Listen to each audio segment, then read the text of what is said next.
नमस्कार विद्यार्थी मित्रांनो, लर्नर्स मावळे ऑनलाईन सपोर्ट या यूट्यूब चॅनलवर तुमच्या सर्वांचं स्वागत. आपण मागच्या लेक्चरमध्ये गुणोत्तर प्रमाणचा बेसिक भाग बघितला होता. त्याच्यामध्ये अर्धा भाग कव्हर झालेला होता, अर्धा भाग बाकी होता. त्या लेक्चरमध्ये तुम्हाला एक गोष्ट बोललो होतो, एपीएमसीला जो क्वेश्चन आला होता है ना, कारण बेसिकचा भाग बघताना जे थेरी पॉईंट्स बघितले होते त्याच्यामध्ये प्रमाणाचे प्रकार होते, बरोबर आहे. मग प्रमाणाचे प्रकार दोन कोणते कोणते, एक समप्रमाण असते, एक व्यस्त प्रमाण असते. मग आपल्याला ह्या समप्रमाण आणि व्यस्त प्रमाणाशी रिलेटेड एक एपीएमसीला क्वेश्चन आला होता, जो 1-1.5 महिन्याखाली पेपर झाला होता आणि तो टीसीएसने काढलेला होता. ठीक आहे. मग त्याच पद्धतीचे प्रश्न तुम्हाला PYQs मध्ये जर गेलात तुम्ही टीसीएसच्या तर तुम्हाला सापडतील बघा. मग तो नेमका काय आहे तो कन्सेप्ट क्लिअर करू आणि त्याच्यानंतर मग आपण जिथं होतो ना मागच्या लेक्चरला तिथून पुढे कंटिन्यू करू. ठीक आहे. आता हा तो प्रश्न आहे बघा, तुम्हाला याचं बेसिक सांगतो. नंतर तुम्हाला असे कोणतेही प्रश्न आले की लगेच्या लगे कसे सॉल्व्ह करायचे, लगेच ताबडतोब कसं उत्तर काढायचं हे सांगतो. ठीक आहे. चला आता बघा बरं, या प्रश्नाकडे बघा. पहिले माईक चालू आहे का, साऊंड ओके, आवाज आहे. एकच मिनिट हा, कॅमेऱ्यातून चेक करतो. हां कसं होतंय, कधी कधी लक्ष राहत नाही आणि टीचिंग करता करता ते तसंच होऊन जातं. मग एक वेळेस काय झालं, पूर्ण लेक्चर कंप्लीट झाला आणि आवाजच नव्हता त्या लेक्चरला, त्यामुळे ते वापस पुन्हा आपल्याला रेकॉर्ड करावं लागलं होतं. चला आता हा प्रश्न आहे, तुम्हाला याच्याकडे बघलं तर काय वाटतंय बघा, हे थेट प्रमाणाचा अर्थ होतो डायरेक्टली प्रोपोर्शनल समप्रमाणात. ठीक आहे. बरं, हे प्रश्न आता तुम्ही वाचलाय, याच्या अगोदर काय करा, एकदा याचा कन्सेप्ट क्लिअर करून घ्या, मग तुम्हाला हे प्रश्न काय आहे कळेल, कसं सोडवायचं ते पण कळेल. ठीक आहे. आता आपल्याला प्रमाणाचे दोन प्रकार आहेत. एक म्हणजे तुमचा समप्रमाण बघा आता, आणि एक असतंय तुमचं व्यस्त प्रमाण. एक काय समप्रमाण आणि एक काय आहे व्यस्त प्रमाण. ठीक आहे. मग चला आता नेमकं याचं म्हणणं काय आहे का बाबा, समप्रमाण आणि व्यस्त प्रमाण याचा नेमका फिजिकल सिग्निफिकन्स काय आहे. तुम्हाला मागच्या लेक्चरला बोललो, फिजिकल सिग्निफिकन्स म्हणजे त्या कन्सेप्टचा ॲक्च्युअल लाईफमध्ये काय वापर होतो, उपयोग काय आहे, त्याला म्हणतात फिजिकल सिग्निफिकन्स. की बाबा तो नेमका काम कसं करतो याला म्हणतो आपण फिनॉमिना. ओके. चला तर आता काय आहे बघा. आता आपल्याला समजा दोन गोष्टी दिल्यात. आता प्रमाण म्हणजे काय, बेसिकमध्ये जर आपण विचार केला मागच्या लेक्चरचा, आता प्रमाण म्हणजे दोन गुणोत्तर हे सारखे आहेत हे दाखवण्याचं काम कोण करतंय, प्रमाण करतंय. ओके. चला मग आता बघा, समजा ए आहे आणि बी आहे, असे दोन गुणोत्तर आहेत. समप्रमाण काय म्हणतंय, यानं जर वाढला तर यानं सुद्धा वाढणारच, ह्याला काय म्हणतात समप्रमाण. आणि समजा हेच तुमचा ए जर कमी झाला तर बी सुद्धा काय होतो, कमीच होतो. आता याला सायन्सच्या भाषेत काय म्हणतात तर याला असं म्हणतात, ए is directly proportional to be. काय म्हणतात, ए is directly proportional to be. आलं लक्षात.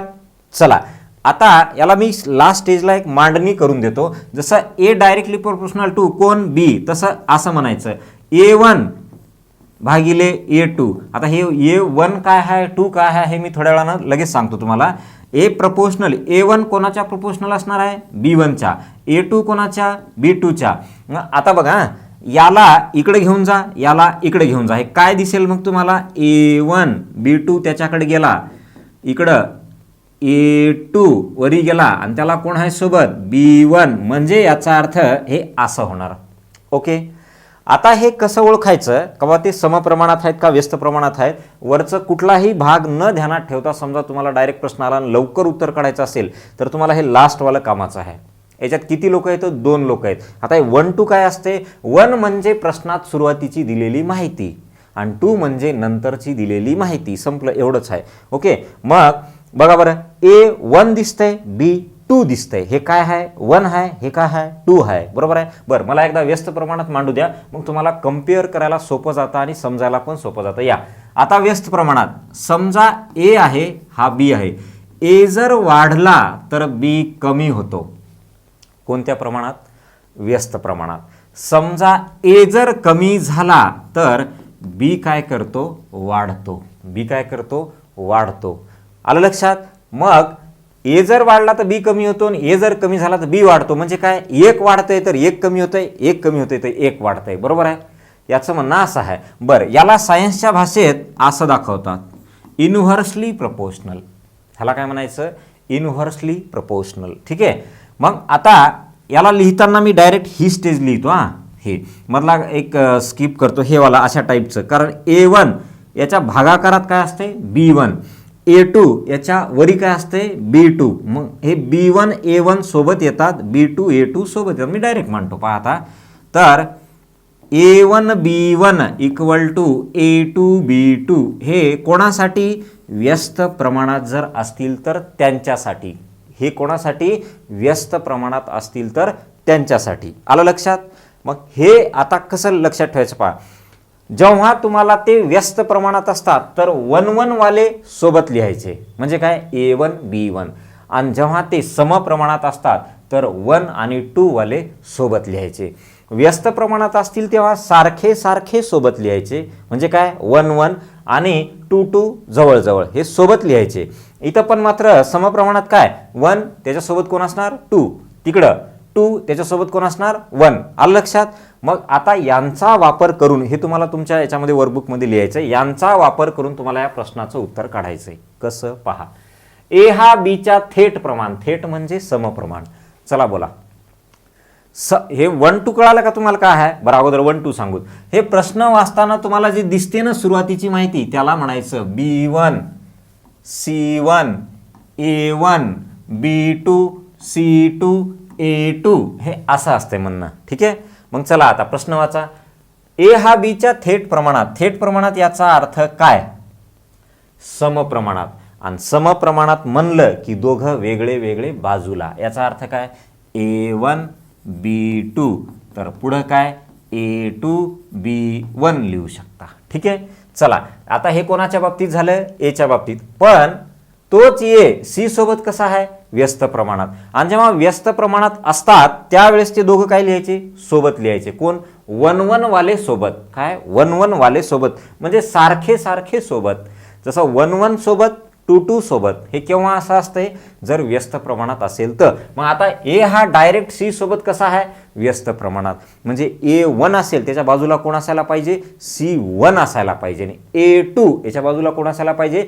C2 असायला पाहिजे. चला मग A1 याच्या बाजूला कोण लिहा? C1. इकडून लिहा का पुढून लिहा? कुठे लिहा चालतंय. इकडं A2 ह्याच्या बाजूला काय लिहिणार? C2. मग इकडून नाही ना इथं लिहा. जागा नाही तिथं इथं लिहा. चालतंय, कारण गुणाकारात आहेत सगळे. संपलं. आता काय करायचंय? किमती काढायच्या. तुम्हाला A2 विचारलंय बघा. आता C1 किती दिसतंय? 9/5. A1 किती दिसतंय? 1/12. B2 किती दिसतंय? 5 इक्वल टू A2 आपल्याला विचारले B1 3/8. आणि चला C2 किती दिसतंय? 4. झालं. A2 काढायचंय. म्हणजे बघा किती सोपं आहे. आता कॅल्क्युलेशन करा. चला कोण कोण कटतंय बरं याच्यात? 5 खाली आहे, 5 वरी आहे, कटला. 3 त्रिक 9, 3 4 12.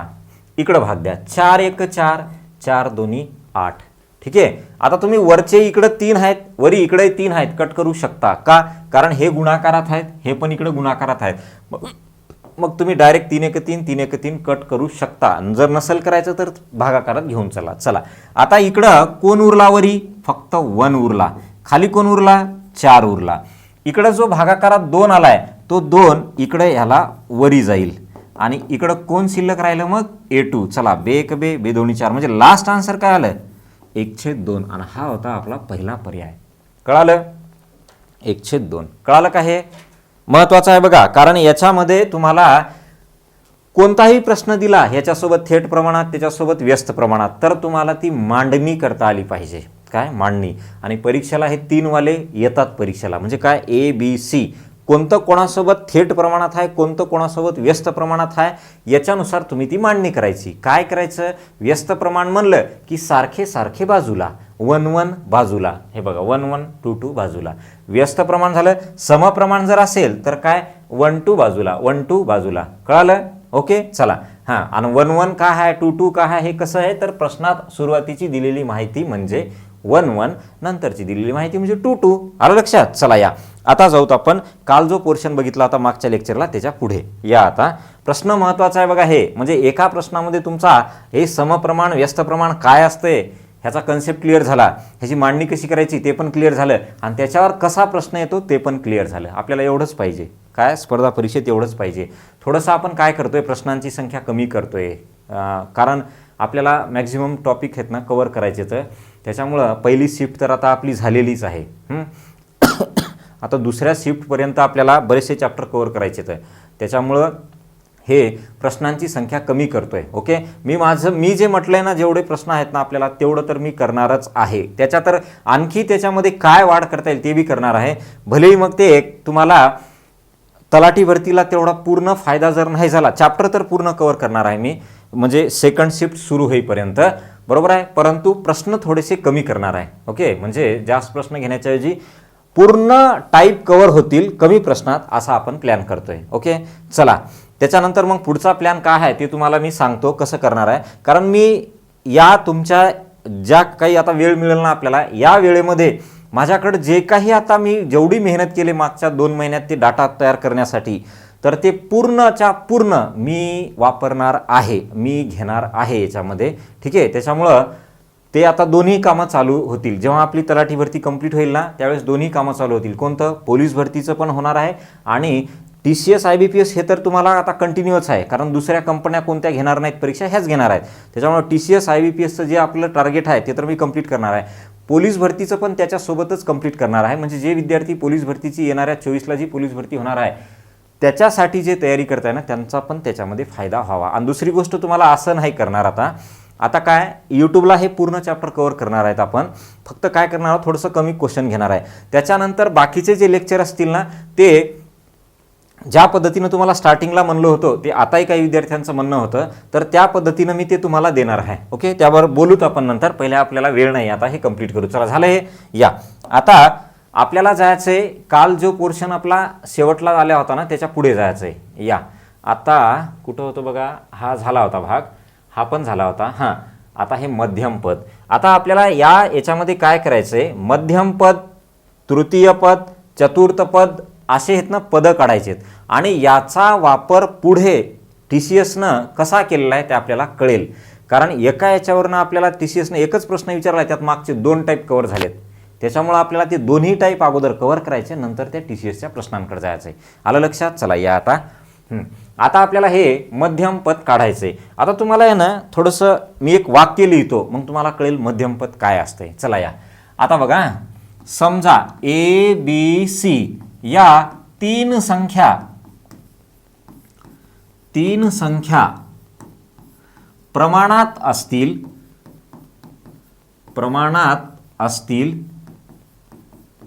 तीन संख्या प्रमाणात असतील, तर बघा आता, तर मधल्या संख्येचा वर्ग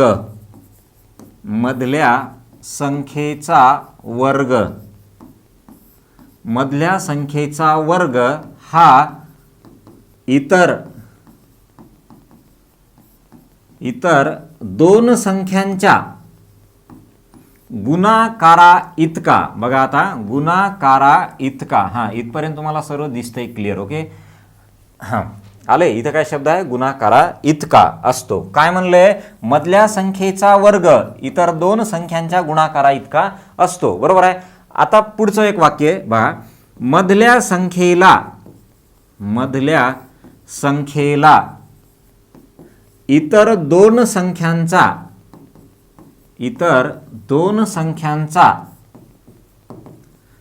संख्यांचा भूमितीय मध्य किंवा भौमितिक मध्य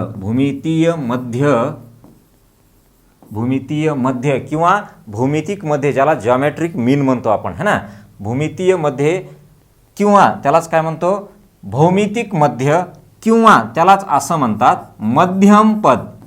त्याला काय म्हणायचं, मध्यम पद म्हणतात. ठीक आहे, बरं. मग आता हे दिलेलं जे वाक्य आहे ना, ह्याला मी शब्दाच्या ऐवजी आता मांडतो. खाली पहा. आता कोणाचा वर्ग, मधल्या पदाचा वर्ग इतर कोणाच्या A आणि C च्या गुणाकारा इतका असतो. बरं, मला याचा वर्ग काढून टाकायचं आहे, तर पुढच्याला काय करायचं, वर्गमुळात लिहायचं. झाले, याला म्हणायचं मध्यम पद. कोणाला, B ला. मग जेव्हा तुम्हाला म्हणाल की आता हे प्रश्नच आहे की 9 आणि 4 या संख्यांचा मध्यम पद काय असेल, बरोबर आहे. मग 9 आणि 4 कोण आहेत? तुम्हाला मध्यमपद विचारले म्हणजे बी विचारले, मग इथं 9 आणि 4 कोण आहेत? ए आणि सी आहेत, बरोबर आहे. मग चला बरं या प्रश्नाचं उत्तर काढा, काय ते पहा.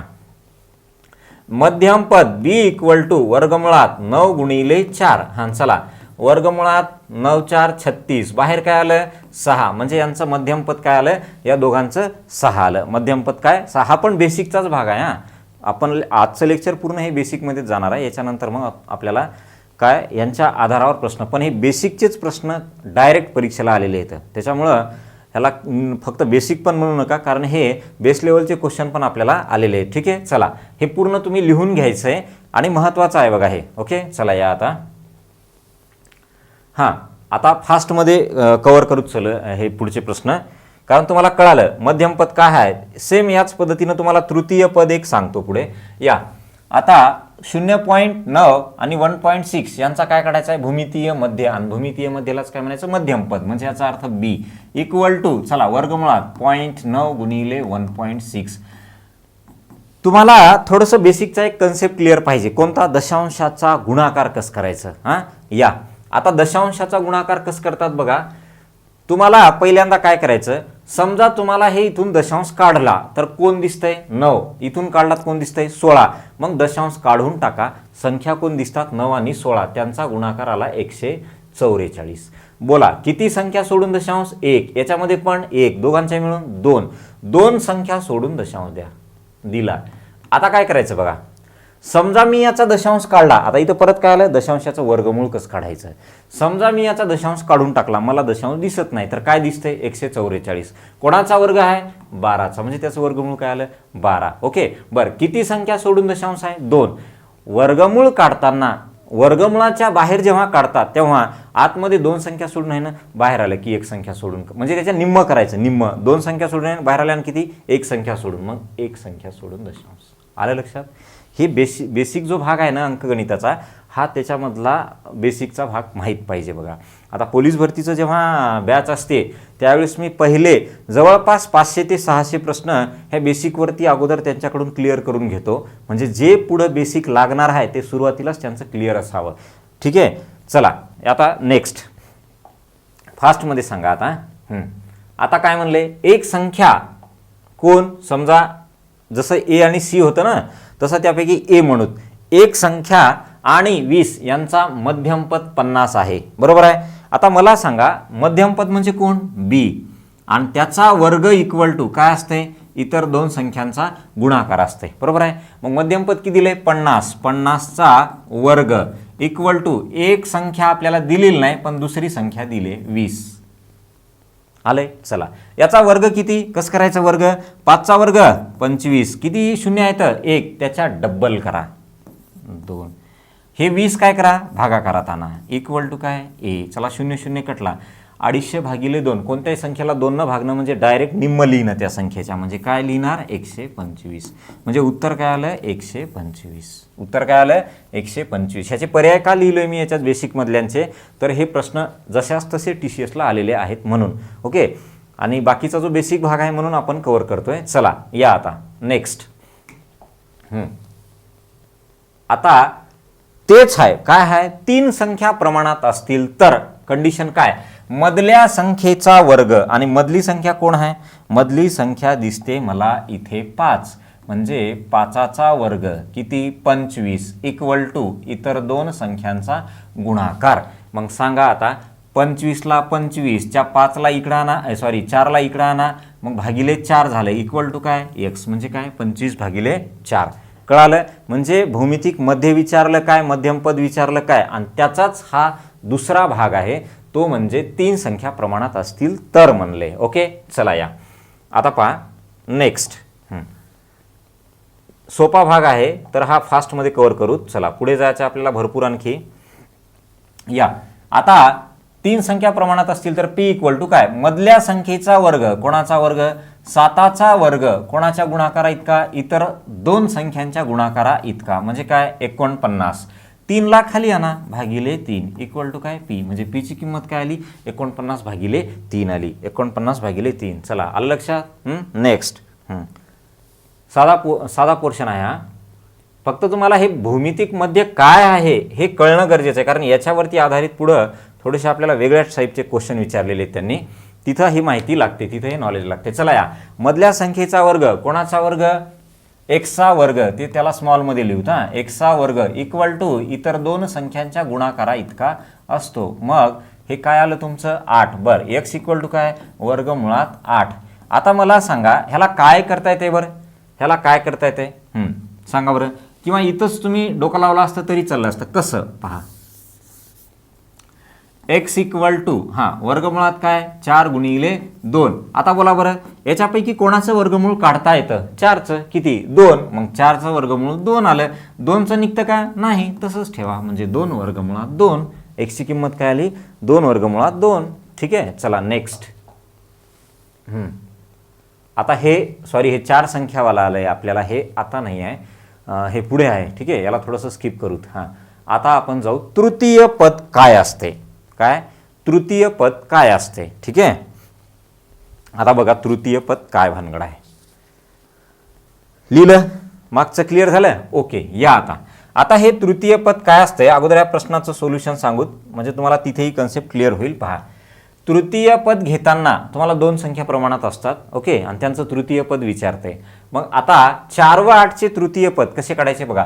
पहिलं कोण आहे 4 भागिले 8, जे काय असेल तो भागिले हा, इक्वल टू जो दुसरा असतो ना, दुसरा म्हणजे इथं लिहिला तो वापस इथं लिहायचा, आणि इथं म्हणूत याचं तृतीय पद, त्याला काय नाव देऊत, सी नाव देऊत का, सी तृतीय पद. ओके, मग तुम्हाला काढायचे सी. कसं काढायचं, इकडे घेऊन चला, 4 इंटू सी, 8 इंटू 8 किती 64, तर सी इक्वल टू काय 64. हे काय केलं भागाकारात 4, म्हणजे 4 1 4, पुढे किती उरले 2, 4 24 म्हणजे 16.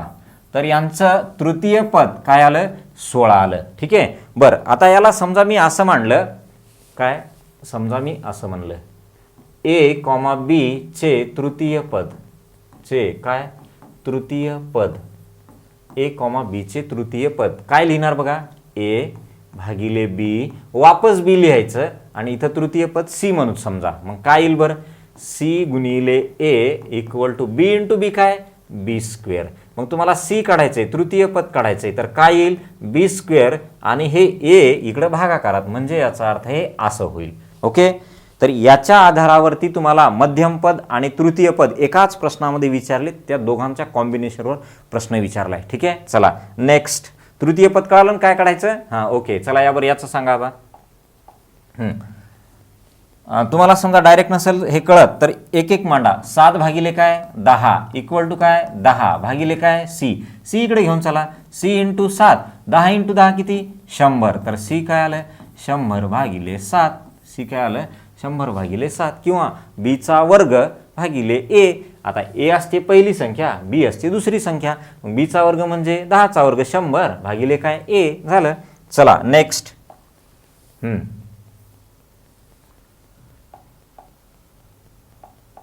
या आता 5 व 10चे तृतीय पद किती, 5 व 10चे तृतीय पद किती सांगा बरं. आता पहा, आता 5 भागिले 10 इक्वल टू 10 भागिले सी म्हणू. चला सी ने याला गुणा, c into 5 equal to 10 into 10 काय 100, तर सी इक्वल टू काय 100, आणि हे 5 गेले भागाकारात, तर काय आलं उत्तर 20, म्हणजे यांचं तृतीय पद काय आलं 20, तृतीय पद काय आलं 20. कळालं. चला नेक्स्ट. 8 व 12चे तृतीय पद किती बोला. 8 भागिले 12 इक्वल टू 12 भागिले सी, याला घेऊन चला इकडं, सी इंटू 8, 12 इंटू 12 करा, किंवा तसंच राहू द्या. चला म्हणजे भागाकार करायला सोपं. 12 भागिले काय, हे गुणाकारात आहे, भागिले 4 दोन्ही 8, 4 त्रिक 12, चला बे एक बे, बेस कम 12, तर उत्तर काय आलं 18, उत्तर काय आलं 18. कळालं. चला 18 8 144 होते ना. त्याच्यानंतर नेक्स्ट. आता आपल्याला काय विचारलंय चतुर्थ पद, काय चतुर्थ पद. आता याला सुद्धा थोडंसं तुम्हाला मी मांडून देतो, अक्षरामध्ये लिहितो. याची कंडिशन माहीत पाहिजे. ह्या कंडिशनवरती पुढे 2 टाईप आहेत आपल्याला. है ना, म्हणजे मागचाही पोर्शन लागतो, हा पण पोर्शन लागतो. कुठला? चतुर्थ पदवाला. याच्यावरती 2 टाईप आहेत. पुढे काय आहेत पहा. आता हे चतुर्थ पद नेमकं काय भानगड आहे पहा. आता समजा मी काय करतो, चतुर्थ पद म्हणजे 4 संख्या प्रमाणात असण्यासाठीची कंडिशन लिहितो. नंतर मग या प्रश्नाकडे जाऊ. चला पहा आता. हां, इकडे लिहितो. समजा कॅपिटलमध्ये लिहितो. ABCD या 4 संख्या प्रमाणात असतील तर, किंवा असण्यासाठी पण म्हणू शकता. त्या 4 संख्या प्रमाणात आहेत किंवा असण्यासाठी काय कंडिशन आहे बघा. पहिला भागिले दुसरा इक्वल टू तिसरा भागिले चौथा. म्हणजे पहिल्या दोघांचा जो काही तुमचा भागाकार येईल किंवा A भागिले B जे काय येईल तेवढंच आलं पाहिजे. काय? C भागिले D. तेव्हा त्या 4 संख्या काय असतात? प्रमाणात असतात. बरं, हे असं झालं. ह्याला असंही म्हणू शकता एक स्टेप. समजा काही जण म्हणले असतील असं मांडतो, काही जण असं मांडतील A D ला इकडे घेऊन चला गुणिले D, B ला इकडे घेऊन चला C गुणिले काय B. म्हणजे 4 संख्या प्रमाणात असण्यासाठी ही कंडिशन आहे. कोणती? ही खूप महत्त्वाचं आहे. पुढे आपल्याला ही कंडिशन आहे. ओके, मग 4 संख्या जर प्रमाणात असतील तर ह्या पद्धतीनं मांडायचं. मग आता यावर इकडे प्रश्नाकडे यावर काय म्हणले, x:15 15:x या संख्या प्रमाणात असतील तर x इक्वल टू काय? किती संख्या येतात? 4. चला x ला स्मॉल मध्ये लिहूता. पहिली भागिले दुसरी, तिसरी भागिले चौथी. चला याने याला गुणा बरं. x × x काय होते? x चा वर्ग आणि 15 × 15 काय होते? 15 चा वर्ग. दोघांचा वर्ग वर्ग निघून गेला तर उत्तर काय आलं? x equal to 15. हे कृषीला आलेला प्रश्न आहे बघा 19च्या कृषी सेवकाच्या भरतीला, है ना. तर हे काय आलं तुमचं? x याचा वर्ग वर्ग कटला तर x इक्वल टू काय आलं? 15 आले. चला नेक्स्ट. हे महत्त्वाचं कंडिशन हा पुढे लागतंय, तिथे मी तुम्हाला लिहून देतो. चला या इथं काय आहे? 4 संख्या प्रमाणात आहेत आणि विचारले काय? p इक्वल टू काय का? हां, p इक्वल टू पाहिजे. ते x झालेलं आहे, त्याला p इक्वल टू करा. ठीक आहे. आणि चला बोला या इकडे. ह्याला p इक्वल टू काय असं आहे ते. आणि चला पहिली कोण 10, दुसरी कोण 5, तिसरी कोण 4, चौथी कोण p. याला इकडे हे करा. 10 गुणिले p इक्वल टू 5 गुणिले 4 काय हो? 20. तर p इक्वल टू बघा 20. हे 10 भागाकारात गेले 10. उत्तर काय आलं? 2. उत्तर काय आलं? 2. कळालं? चला नेक्स्ट. इथं पण काय आहे? 4 संख्या तुमच्या प्रमाणात आहेत. किती? 4 संख्या प्रमाणात आहेत. बोला काय मांडणी करू त्यांची? हां, पहिली भागिले दुसरी, दुसरी भागिले तिसरी असं नाही. पहिली भागिले दुसरी, तिसरी भागिले चौथी. ठीक आहे. ते कुठं होतं? ते तृतीय पदमध्ये. पहिली भागिले दुसरी आणि दुसरी भागिले तृतीय पद. ओके, चला ह्याने याला गुणा. 12 × 26. ए सोपा आहे. कसं काय? ह्याला इकडे घेऊन जायची गरज नाही. x विचारले पाहता, x विचारले ना, xला तिथंच राहू द्या. ह्याला खाली आहे, इकडे घेऊन चला. आणि भागिले कोण आहे? 13 इक्वल टू काय? x. बरोबर आहे. चला 13 × 13 13 2 26. किती आले हो? 12 2 24 इक्वल टू काय? x आले. इक्वल टू काय आले? x आले. आलं लक्षात? चला नेक्स्ट. या आता इकडे हे काय म्हणले? 8 4 आणि 12चे चतुर्थ पद म्हणले. बघा आता ह्याला 2 प्रकारे प्रश्न विचारतात. एकतर अगोदर आपण 2-3 बघितले त्या पद्धतीचे, किंवा हे चतुर्थ पद. चतुर्थ पद म्हणले काय करायचं? पहिली भागिले दुसरी, तिसरी भागिले चौथं पद दिलं नाही, काढायचे. समजा म्हणून ती x आहे. चला याने याला गुणा. 8 × x इक्वल टू 12 × 4. चला x इक्वल टू 12 × 4 भागिले काय? 8. ओके, 4 1 4 4 2 8 बे 1 बे बेस कम 12. म्हणजे x इक्वल टू काय आलं? 6. x इक्वल टू काय आलं? 6 आले. चला नेक्स्ट. यांचे चतुर्थ पद बोला. यांचे चतुर्थ पद कोण कोण? 10 भागिले 6, 15 भागिले चतुर्थ पद x म्हणून यानं याला गुणा. 10 × x इक्वल टू 6 × 15. चला x इक्वल टू 6 × 15 भागिले काय हो? 10. चला 5 3 15 5 2 10 बे 1 बे बे 3 6. तर x इक्वल टू काय आवत आहे? 9 आलं. x इक्वल टू काय आलं? 9 आलं. ओके, चला नेक्स्ट. हां, आता थोडंसं इथून मागे जो भाग बघितलाय त्याचा तुम्हाला हा ॲप्लिकेशन टाईप भाग आहे. ओके, म्हणजे त्यांचा इथून पुढे आता वापर आहे. याचा वापर पुढच्या प्रश्नामध्ये आहे. ठीक आहे, मग यांचं काय म्हणणं आहे ते बघूत. आता मला सांगा, यानं काय म्हणले का बाबा या संख्यांमधून काय, या संख्यांमधून नाही, या संख्यामध्ये कोणती संख्या मिळवली तर या संख्या प्रमाणात येतील. आता 4 संख्या प्रमाणात येण्याची कंडिशन तुम्हाला आताच सांगितलो. काय आहे 4 संख्या प्रमाणात येण्याची कंडिशन? का बाबा पहिली भागिले दुसरी, तिसरी भागिले चौथी, पहिली भागिले दुसरी यांचं जे उत्तर येतंय तेच उत्तर तिसरी भागिले चौथीची पाहिजे, है ना. तेव्हा त्या संख्या काय असतात, प्रमाणात असतात. बरं, आता काय करतो बघा, ह्याला तुम्हाला एक बेसिक पद्धत आणि डायरेक्ट पर्यायातून कसं काढायचं ते बी सांगतो. पहा आता कंडिशन काय आहे प्रमाणात असण्यासाठी, पहिली भागिले दुसरी, तिसरी भागिले चौथी. ठीक आहे, पहा आता त्यानं म्हणलंय पर्यायातली कोणती संख्या याच्यात जर मिळवली तर ह्या प्रमाणात येतील. बरोबर आहे. आता सध्या प्रमाणात आहेत का, नाहीत. कसं काय, 2 न भागलं 2 आलं आणि 5 आलं, 2 भागिले 5, इकडे 1 भागिले 2, 2 भागिले 5, 1 भागिले 2, जमल का, नाही जमल, है ना. सारखं पाहिजे तेव्हा त्या प्रमाणात असतात. चला मग आता एक एक पर्याय घेऊ, येतात का बघूत प्रमाणात. समजा पहिला पर्याय मी मिळवला, 4 + 5 किती होतात, 9, 5 + 10 किती होतात, 15, इक्वल टू 12 + 5 17 भागिले 24 + 5 29. ह्या प्रमाणात येतात का. इकडे येते 3 भागिले 5, इकडे तर 17 भागिले 29 आहे, म्हणजे याचा अर्थ पहिला पर्याय गेला, है ना. दुसरा 2 मिळवा, 6 भागिले 12, याच्यात 2 मिळवा, 14 भागिले 26, इकडे 1/2 आलंय, इकडे 1/2 येऊ शकते का, नाही, 7 भागिले 13 येते, म्हणजे याचा अर्थ दुसराही पर्याय गेला. तिसरं घ्या, 3 मिळवा 7, 3 याच्यात मिळवा 13, 3 याच्यात मिळवा 15, 3 याच्यात मिळवा 27. वाटतंय का तुम्हाला 7 भागिले 13 पुढचं येईल, नाही. चला हा पण पर्याय गेला. लास्ट पर्याय 4 मिळवा, 4 + 4 8, 4 + 10 14, 4 + 12 16, 4 + हे 28.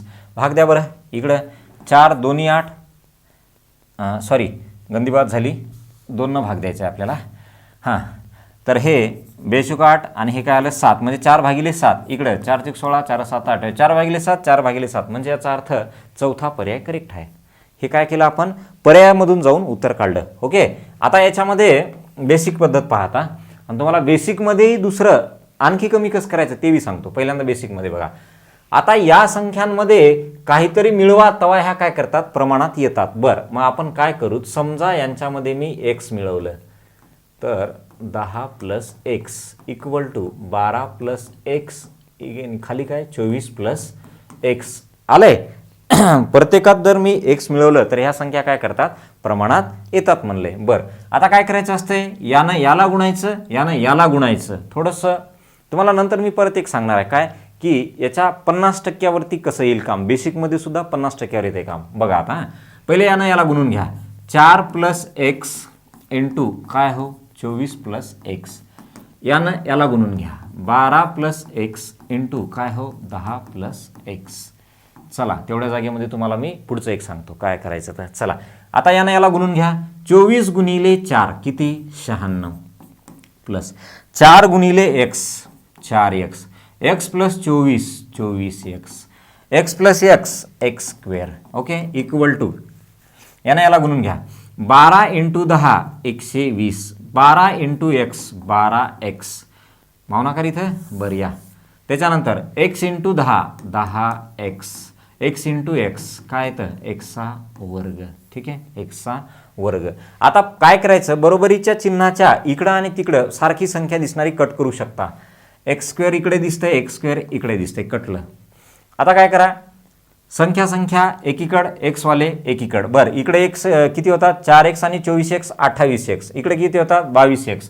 मग हे 28x इथंच ठेवा, त्या 22x ला इकडं आणा, ते काय होतील -22x. 120 ला 120 इथंच ठेवा, 96 ला तिकडे घेऊन चला, -96 होईल. काय होईल -96. चला वजाबाकी किती 6x, वजाबाकी किती 24. मग x इक्वल टू काय 6 1 6 6 4 24, x इक्वल टू काय आलं 4. म्हणजे त्यांच्यात तुम्ही 4 मिळवले तर तुमचं काय ह्या चारही संख्या प्रमाणात येतील. इकडे पण उत्तर काय आलं तर 4. बेसिक पद्धत ही अशी असते, ती तुमची पर्यायातून. आता या बेसिक पद्धतीला थोडंसं मी काय करतो पहा 50%वर आणतो. कसं, जागा पाहिजे थोडीशी. या पहिलं कोण आहे 4, त्याला लिहा, त्याच्यात आपण काय केलं 4 + x, दुसरं लिहूच नका तसंच ठेवा, इक्वल टू तिसरं काय आहे 12 + x, चौथं लिहू नका. का लिहू नका बघा आता काय करायचं असतं याच्यात. तुम्हाला इथं पहिल्या दोघांमध्ये किती फरक आहे 6, तो इथं 6 लिहू शकता. दुसऱ्या दोघांमध्ये किती फरक आहे 12, तो इथं 12 फरक लिहायचा. कळालं, पहिल्या दोघांचा फरक खाली, तिकडे दुसऱ्या दोघांचा फरक खाली. ओके, आता तुम्हाला जर वाटतंय या दोघांनाही भाग जात असेल तर देऊ शकता, म्हणजे छोटे होऊन जाईल कॅल्क्युलेशन. बरं, इथं काय येईल 6 × 1 = 6, इथं काय येईल 2 येईल. ओके, आता काय करायचं, ह्या 2 याला गुणायचं, 1 याला गुणायचं. 2 याला गुणा 8 प्लस काय 2x, 1 याला गुणा 12 प्लस काय x. चला 2x इथंच ठेवा, x ला इकडं आणा, काय झालं -x. 12ला तिथंच ठेवा, 8ला तिकडं न्या, काय झालं -8. 2 आंब्यामधून 1 आंबा गेला, म्हणजे 2x मधून 1x गेला, तर उरला काय फक्त 1x आणि इक्वल टू काय 4. हे आलं तुमचं उत्तर. म्हणजे या पद्धतीने लगेच येते आणि ती पलीकडची पद्धत आपल्याला पुढे वापरायची, म्हणजे ह्याच्या आधारावर जे प्रश्न असतील ना त्याच्यामध्ये वापरायचे. ठीक आहे, बेसिक पद्धत पण माहीत असावं, हे असलं काहीतरी माहीत असावं आणि पर्यायाचं पण माहीत असावं. ठीक आहे, म्हणजे जिथं तुम्हाला वाटतंय बा हे आपल्या लक्षात राहिले, ह्यांना सोडवणे पुढे जाणे, जिथं तुम्हाला वाटतंय हे लक्षात राहिले, हे सोडवणे पुढे जाणे, आणि दोन्ही लक्षात नसतील राहिले तर बेसिक काय असते हे मात्र माहीतच पाहिजे. काय माहीतच पाहिजे बेसिक काय असते, कारण बेसिक त्याचं नावच बेस आहे हो. तुम्ही नाही त्याला ऑप्शन शोधू शकता, त्याचं नावच बेस आहे, कारण त्या पायावरतीच बिल्डिंग उभी राहणार आहे. तुम्ही बेस सोडून बाकी दुनिया पलटी मारायला चालले राहा, कसं होतंय, जमते काय तसं नाही जमत ना, है ना. बखळ मार्केटमध्ये आहेत काय की मी एक्स न वापरता हे करतो. अरे बाबा पहिले बेसिक क्लिअर कर, नंतर तुला वापरायचं वापर, नाही तर नको वापरू ना. पण काय पहिले बेसिक क्लिअरच पाहिजे. शॉर्टकट जर ध्यानात राहिली तर राहिली आणि जर विसरली तर मग काय करणार आहो, है ना. मग बेसिकनं तरी यावं ना. त्याच्यामुळं बेसिक हे तुम्हाला आलंच पाहिजे. अहो मला सांगा, शाळेमध्ये तुम्हाला काय होतं 5वीला, समजा रामकडे ₹X आहेत, मग त्या शाळेवाल्यानं महाराष्ट्र शासनानं NCERTनं त्या CBSE वाल्यानं तिथं 5वीला शिकवलंय, तुम्ही लई 30 मार्क लागून राहिले का हो इकडे. हां, मग तिथं गरज नव्हती पुढे तर त्याला का शिकवलं, समजा रामकडे ₹X आहेत. हां, म्हणजे याचा अर्थ काय म्हणायचं आहे काय का बा बेसिक क्लिअर करा. बेसिक क्लिअर केल्यानंतर तुम्ही मग शॉर्टकट ध्यानात राहिली तर बेस्ट आहे ना, त्याच्या एवढं चांगलं काहीच नाही आहे.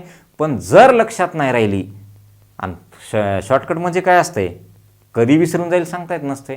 त्याच्यामुळं ध्यानात राहिली तर लई बेस्ट भारी, आणि जर नाही राहिली तर मग तुम्हाला तारणारं एकच असते बेसिक. ओके, त्याच्यामुळं तुम्ही बेसिकला हे करायचं नाही. हे आणि कोणतीही परीक्षा त्याची जाहिरात आल्यावर मी अभ्यास करून लागतो असे म्हणणाऱ्यांनी डोक्यातून काढून टाका.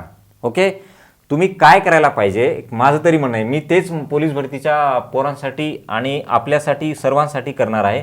ते म्हणजे काय की गणित म्हणजे फक्त तुमचा आला सराव, काय कन्सेप्ट प्लस सराव, दोनच गोष्टी.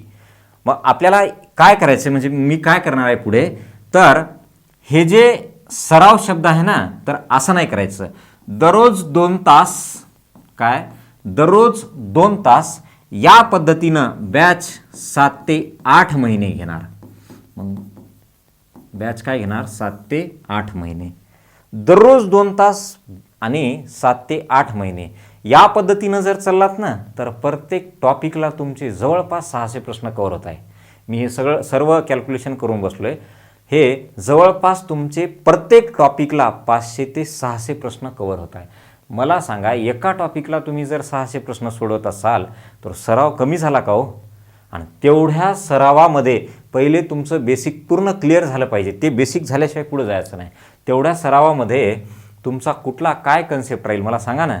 मग हे असं जोपर्यंत तुम्ही करत नाही ना, तोपर्यंत रिझल्टला येण्यासाठी तुम्हाला 1 वर्ष नाही 2 वर्षे असे कालावधी घेतात. तेवढा कालावधी द्यावा लागतो. त्याचं कारण काय आहे, सराव. ठीक आहे, त्याच्यामुळं मी पुढे तुम्हाला बोलणार आहे जेव्हा आपला पूर्ण तलाठ्याचं लास्टचा हे असेल ना, म्हणजे लास्ट चॅप्टर जेव्हा बघूत ना, त्यावेळेस मी याच्याबद्दल बोलणार आहे काय आहे तर. आणि ते मी पूर्ण प्लॅन केलेलं आहे, त्याला कसं करायचं ते पण सांगतो तुम्हाला. या आता काय म्हणलंय 2, 5, 7, 15 मध्ये कोणती संख्या मिळवली असता का वजा केली असता ते बघत चला बरं. मिळवली असता त्या संख्या काय करतील, प्रमाणात येतील. बरोबर आहे. हां, पर्यायातून सांगा.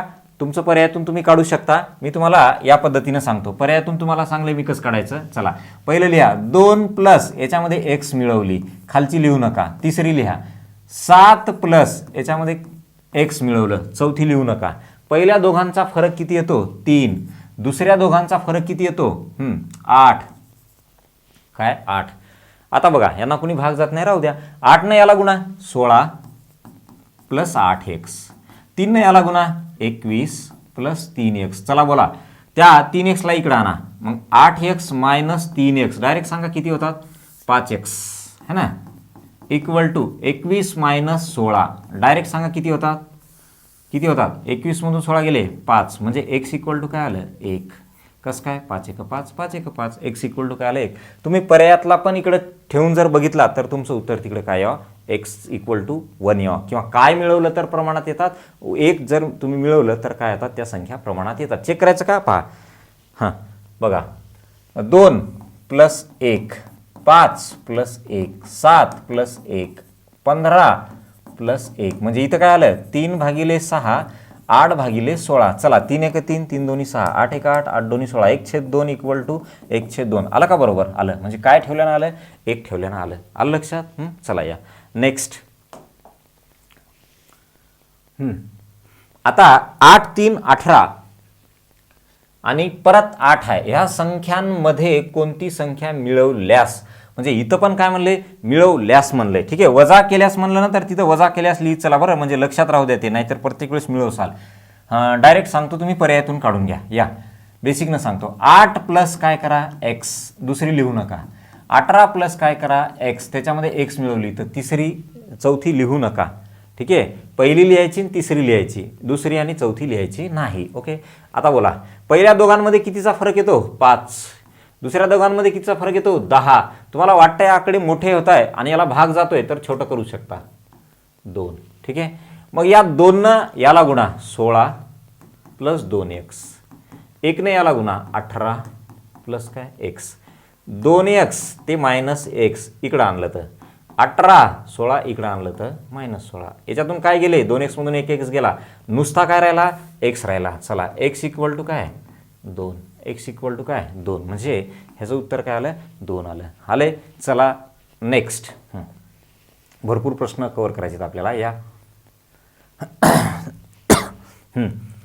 कोणती संख्या वजा केली म्हणले, काय कोणती संख्या वजा केली असता म्हणले. चला वजा करा बरं. आता तुम्ही पर्यायातून घ्या. आता पर्यायातून एक एक पर्याय घ्या, त्यातून वजा करा. 4 मायनस x पहिलं लिहिलं, तिसरं सांगा इक्वल टू 10 मायनस x. चला कोणतं कोणतं, पहिलं आणि तिसरं लिहायचं, दुसरं चौथं लिहायचं नाही. पहिल्या दोघात फरक 1चा, दुसऱ्या दोघात फरक 4चा, 4 ने याला गुणा 16 मायनस 4 ने याला गुणा 4x, यानं याला गुणा 10 मायनस काय x. चला या 10ला इकडे आणा बरं. 16 प्लस 10 आहे, इकडे येऊन -10, -1 जशास तसं 4x ला तिकडे न्या प्लस 4x. तर दोघांची वजाबाकी काय आली 6, इकडे यांची वजाबाकी काय आली 3x. मोठा कोण 4x, त्याचं चिन्ह देऊन टाका. चला तर उत्तर काय आलं x equal to 2, x equal to काय आलं 2. मग तुमचं उत्तर आलं 2. तुम्ही ते हे पण ठेवू शकता, म्हणजे डायरेक्ट पर्याय ठेवून पण काढू शकता. ठीक आहे, चला आता आणखी एक वजा केल्यावाल्याचं, त्याच्यानंतर मग आपण यांचं कॉम्बिनेशनवर TCSला आलेले प्रश्न आहेत ना ते कंप्लीट करणार आहोत. ओके, आपल्याला पहिले हे असं विचारायचे ह्याच्यातून काय वजा करू, ह्याच्यात काय मिळवू. आता त्यांनी ना थोडंसं पुढं आपल्याला नेलंय, काय नेलंय आपल्याला कळेल आता पुढच्या प्रश्नांमध्ये. या आता बघा काय आहे. चला तुम्ही पर्यायातून काढा, मी तुम्हाला इकडनं सांगतो. हे वजा केलं तर वजा केलं, दुसरं लिहू नका. 9 वजा केलं, चौथं लिहू नका. पहिल्या दोघांमध्ये 2चा फरक, दुसऱ्या दोघांमध्ये 4चा फरक. बरोबर आहे, 9 आणि 13 4चा फरक. तुम्हाला वाटतं आकडे लहान करायचे तर याला भाग जात असेल तर द्या. मग 2 गुणिले हा 10 मायनस 2x, 1 गुणिले हा 9 मायनस x. चला 10ला 10, त्या 9ला इकडं आणा, -9 झालं, -1 जशास तसं ह्याला तिकडं न्या प्लस 2x झालं. ओके, इथं काय आलं 1, यांची वजाबाकी नुसतं x, म्हणजे x इक्वल टू काय आलं 1. मग तुम्ही क्रॉस चेक बी करू शकता बरं. हां 5तून 1 गेला 4, 7तून 1 गेला 6, 9तून 1 गेला 8, याच्यातून 1 गेला 12. आता बघा बरं काय भाग बसतो 2, 3, 2 न भागलं 4 2 8, 4 त्रिक 12, 2/3 2/3. म्हणजे याचा अर्थ एक उत्तर करेक्ट आहे. काय एक उत्तर करेक्ट आहे. चला आता याच्यावरती बघा आता ह्या पद्धतीचे जे प्रश्न आहेत ना हे TCSला आलेले 2018चे आपण पूर्ण प्रश्न कव्हर केलेले आहेत. ओके, आता हे काय म्हणते बघा बरं. जर 23, 39, 32 आणि 56 पैकी प्रत्येकी x वजा केलं तर त्या संख्या प्रमाणात येतात. आता तुम्हाला याच्या अगोदरच्या प्रश्नात तेच बघितलं है ना. मग तिथं x वजा केलं तर प्रमाणात येतंय असं म्हणलंय आणि आपल्याला काय दिलं तर याच्यातून काय वजा करू तर ह्या प्रमाणात येतील. म्हणजे याचा अर्थ तिथे आपण xच काढलं होतं है ना. यानं तर दिलंय समजा, मग आपल्याला x काढायचंय. काय x काढायचंय, बरोबर आहे. मग तुम्हाला x काढायचंय आणि ते x तुम्हाला याच्यात ठेवायचंय आणि या दोघांचा काय काढायचंय भूमितीय मध्य किंवा मध्यम पद काढायचंय. काय मध्यम पद काढायचंय. मला सांगा आता हे जे दिलंय हे तुम्ही डायरेक्ट याच्यात ठेवू शकता का. म्हणजे पर्यायातून इथं जाता येईल का तुम्हाला. असं पर्यायातून असं तुम्हाला जाता येणार नाही. ठीक आहे. मग तुम्हाला पर्यायातून जायचं असेल तर काय करावं लागतंय. पहिला पर्याय काय आहे 15. मग भूमितीय मध्ये 15 आहे ना. मग वर्गमुळामध्ये तुम्हाला ह्या दोघांचा गुणाकार. बर एक्सच्या ठिकाणी काय ठेवू तर एकतर 15 येईल किंवा 10 येईल किंवा 12 येईल किंवा 14 येईल असं चेक करावं लागतंय तुम्हाला. मग कशाला चेक करता क्रॉस चेकमध्ये. या इकडं सरळ आपल्या यानं मांडा. पाहता आपल्याला काय मिळवलं तर प्रमाणात येतील का वजा केलं तर प्रमाणात येतील म्हणलंय. चला आपल्या बेसिक पद्धतीनुसार 23 याच्यातून -x वजा करा. दुसरं लिहू नका. इक्वल टू तिसरं 32 -x वजा करा. चला पहिल्या दोघांमध्ये कितीचा फरक येतो बघा बरं. 23 आणि 39 पुढचे 9 आणि मागचे 7. 9 आणि 7 म्हणलं तर हे 16 आणि इकडं 32 आणि 56 ह्याच्यामध्ये 50च्या पुढचे 6, 40च्या पुढचे 16 आणि हे 8. मला वाटतंय 24. किती येत आहे 24. 32 मध्ये 24 मिळवा 56 येत आहे. ओके चला या. आता तुम्हाला वाटतंय संख्या मोठ्या आहेत ना छोट्या करा. याला भाग द्या. 8 2 16, 8 त्रिक काय 24. 3 न याला गुणा 69. 3 न याला गुणा -3x इक्वल टू 2 न याला गुणा 64. 2 न याला गुणा -2x. ओके 69 हे -64 तिकडे होतील. डायरेक्ट सांगा आता 64 इकडे जर नेले ते मायनस होतात. 69 - 64 उत्तर काय आलं 5. हे -3x इकडे येऊन काय +3x. मग -2x + 3x दोघांची वजाबाकी केली काय आली x आली. आणि कोणाचं चिन्ह मोठ्या संख्येचं. मोठं कोण होतं 3x. इकडे येऊन काय झालं प्लस. म्हणजे x इक्वल टू काय आलं 5. बरोबर आहे. आता आपल्याला विचारलंय यांचा भूमितीय मध्य काय मध्यम पद काय. म्हणजे x च्या ठिकाणी इथं काय ठेवा 5. इथं काय ठेवा 5. चला बोला वर्गमुळामध्ये आता b काढायचं आहे आपल्याला. 5 + 4 9 गुणिले इथं सांगा 5 त्रिक 15, 15 + 1 16. हां बोला यांचं वर्गमूळ कसं काढायचं. सरळ आहे. 9चं वर्गमूळ 3, 16चं वर्गमूळ 4. म्हणजे याचा अर्थ उत्तर काय आलं 12. म्हणजे यांचा भूमितीय मध्ये काय आला 12. हे 2018ला विचारलेला प्रश्न आहे TCSनं. त्याच्यामुळं आपल्याला इथपर्यंत अगोदर विचारायचे. आता थोडंसं काय केलं एक स्टेप वाढवली. कोणती डायरेक्ट संख्या देण्याच्या ऐवजी त्यानं तसं दिलं. आलं लक्षात. चला या आता नेक्स्ट. आता इथे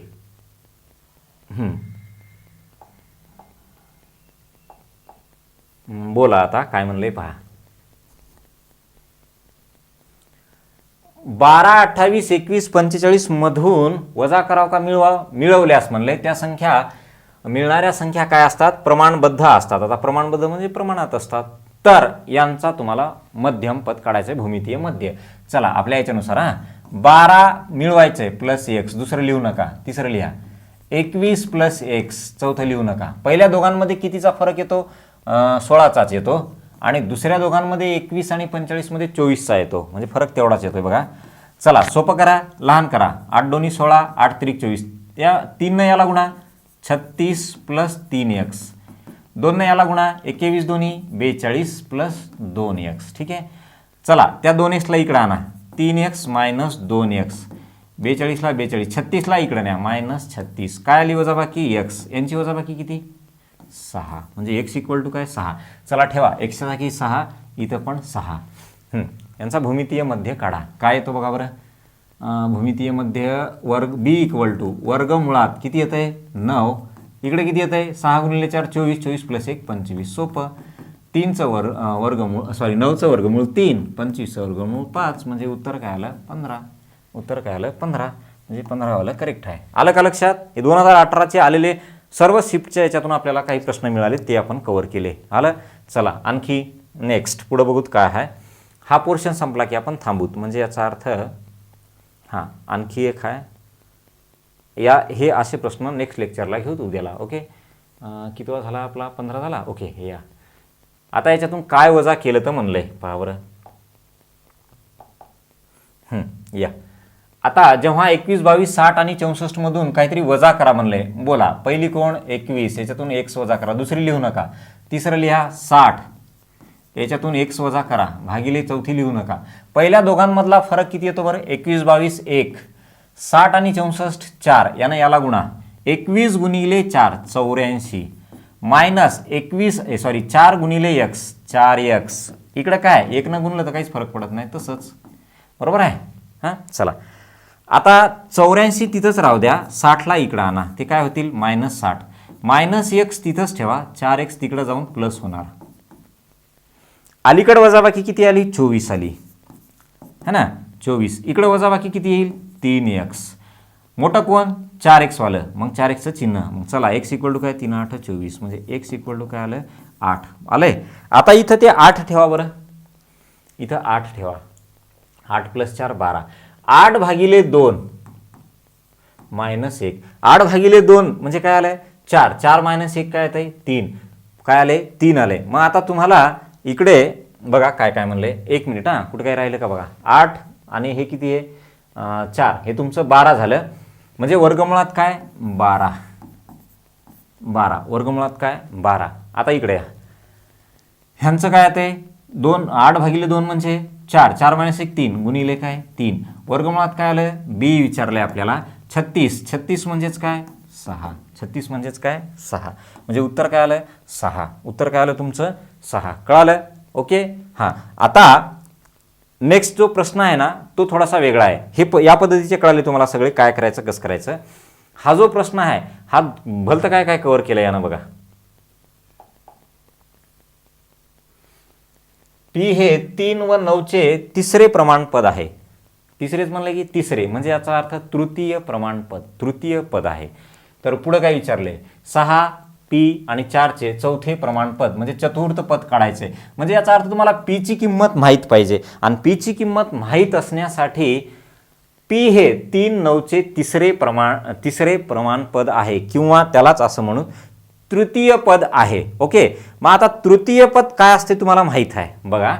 कोणाचं पी कोणाचं तृतीय पद या दोघांचं. मग तृतीय पद कसं काढायचं 3 भागिले 9 पहिला भागिले दुसरा डबल लिहायचं दुसऱ्याला भागिले हे जे काही तृतीय पद असतं ते इथं लिहायचं. म्हणजे ते काय दिले तुम्हाला पी दिले. आणि चला बोला आता पीला इकडे घेऊन चला. पी × 3 = 9 गुणिले 9. तर पी इक्वल टू बघा 9 गुणिले 9.